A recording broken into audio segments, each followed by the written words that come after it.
Mapapamangha ka sa bike na ito. Ito ay isang vintage bike, Sparta, na ang karaniwang gumagamit dito ay 8 hanggang 80 taon.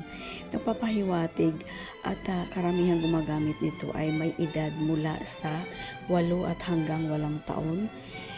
Gulang, nagiging possible ito dahil sa madaling i-adjust ang saddle at ang handlebar.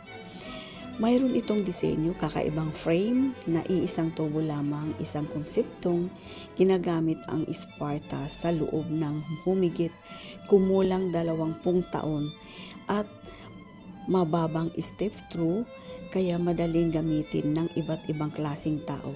Ang itim na kulay nito ay isang klasiko at madaling dalhin, portability, bagamat hindi ito isang typical na compact folding bike.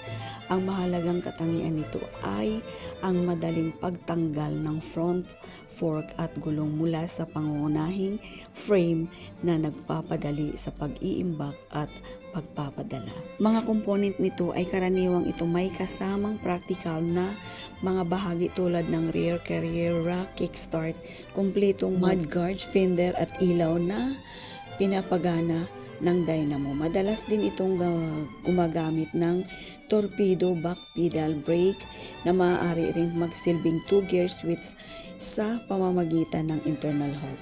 Pinagmulan ng bisikleta ay ginagawa ng Sparta, isang kumpanyang Hollandes na tinatag noong 1917 at nakabase sa Apeldoorn, Netherlands. So napakaganda niya, 'di ba? Vintage talaga siya kasi 1917 at ito yung niya, style. Marami siyang kulay. So of course, pag sinasabi nating vintage, luma, medyo pricey talaga siya. So another bike, another collection, another video for today. Thank you so much for watching.